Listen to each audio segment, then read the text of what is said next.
Hello everybody and welcome to another video. I am your host, American Dude, Yammy Noob, Shammy Cube, Whammy Lube. Today I want to talk about the elephant in the Model United Nations Club.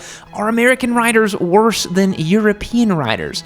Well, we sure like to have more fun here in the good old US of A. Hey kiddo, happy 16th birthday, have fun on your R1. Say hi to grandma in heaven for me. Meanwhile, poor EU riders in their nanny state only get to legally drink alcohol and smoke cigarettes as teenagers.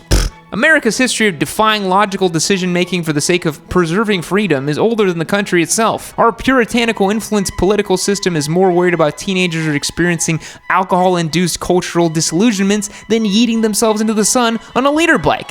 I mean, hey, the Bible says drunks will not inherit the kingdom of God while making no mention of a Turbo Hayabusa anywhere. But does the freedom to whiskey throttle yourself off the side of a toll bridge make you a better rider in the long run? Or do 2 years of A1 purgatory in the EU equip you for a lifetime of safe motorcycling? Are unrestricted motorcycle licenses motivated by America's for-profit healthcare system? Okay, that's a little too far. Gotta dial it back for YouTube. We're talking American versus European riders. Let's get into it. Today's video is proudly supported by Cardo. I'll tell you more about them later in the video. If we're talking about the differences between American and European motorcycling, we should first talk about their cultural origins. Motorcycling became popular in both the United States and Europe in the years following World War II. In America, before the war, motorcycles existed mostly as a form of sport or recreation. There were AMA races, flat track events, and off-road scrambles.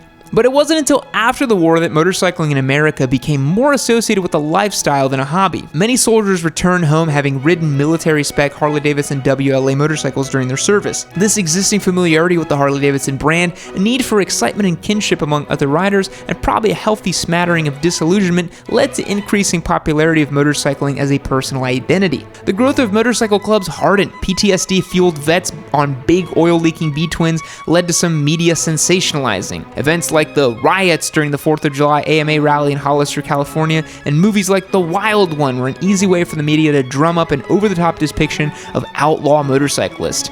The media loves a boogeyman, don't they? All of you want somebody to hate, some sort of villain, a boogeyman. As the time went on, that bad boy leather-clad persona kind of fractured into the real-deal 1%er outlaw motorcyclist that reveled in the antisocial lifestyle and the suburban dorks who cosplay as such on the weekends. Motorcycling has grown and transformed so much in the 60s and 70s, with manufacturers and riders alike feigning over speed, performance, and modernity. Thank you Honda for the CB750 and for changing motorcycling for the better. But still, a majority of motorcycle riders and motorcycles sold in America are a product of post-World War II American V-twin movement that started 80 years ago. And the culture that permeates the world ultimately bears influence when you ask, are American riders worse than European riders? For the big V-twin cruiser pirate cosplayers, it is probably safe to say, yes, they are worse. People who ride for that reason aren't looking to be quote-unquote good motorcyclists, they're looking to have the big chrome motorcycle that everyone recognizes, the status symbol. They are also quick to neglect safety. The prototypical Harley rider doesn't tend to wear proper gear unless you count assless chaps. Speaking of which, what is the deal with all the assless chap defenders in the comments? I understand that all chaps are assless in theory, but saying assless chaps implies the person is wearing them without any pants underneath, thus walking around assless. I feel like that is a pretty common expression. I never thought I'd have to address it in this way so directly. Anyway, American motorcyclists of a certain flavor are not always in favor of protective gear, helmets included. They are also statistically known to drink quite a lot of alcohol while riding. It sounds unfair to say, but if you've ever lived in a smaller metropolitan area, any news article that says motorcyclist killed in crash refers to a Harley, often drunk, who isn't wearing a helmet.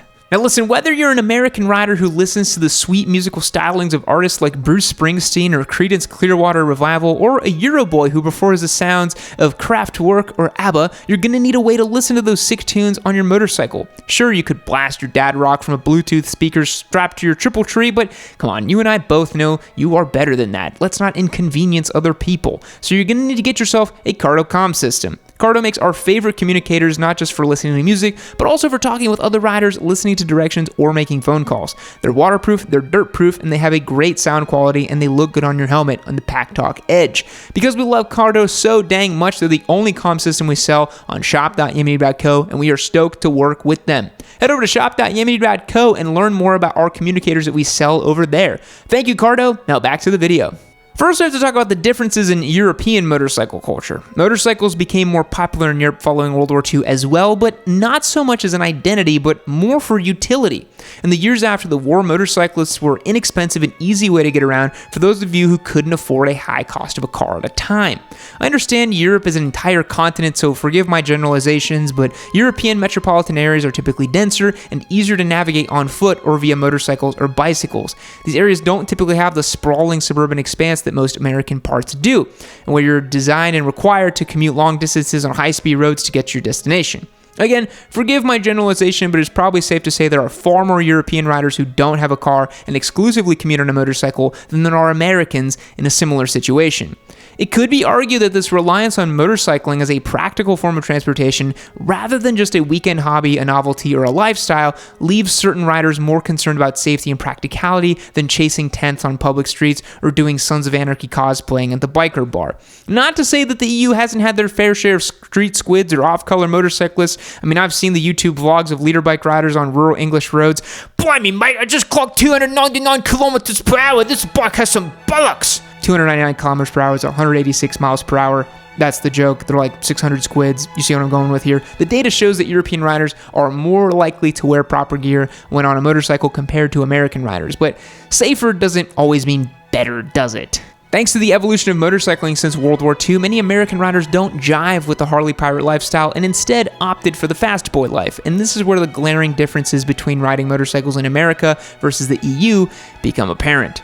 The licensing system. I've touched on this specifically in lots of videos in the past. I find it a really interesting topic, especially because I'd like to see something like this in America, so go back and find those if you want to learn about all the specific details of the A1, A2, and unrestricted A licensing system they have over in Europe and parts of Australia and stuff like that. But for today's video, I'm going to keep it short and paraphrase. To ride a motorcycle in the EU, where all nations share a universal license system, which is pretty cool, you are restricted on the size and power output of the motorcycle you can ride based on your age and or years of existing licensure. The A1 class licenses permit riders ages 16 and up to ride motorcycles up to 125 cc's and 15 horsepower once they have completed the required courseworks and exam. I know what you're saying, American boys. I didn't even know they made bikes that made that little power other than the Grom. Are those Euro boys just all riding around on Groms and stuff like that?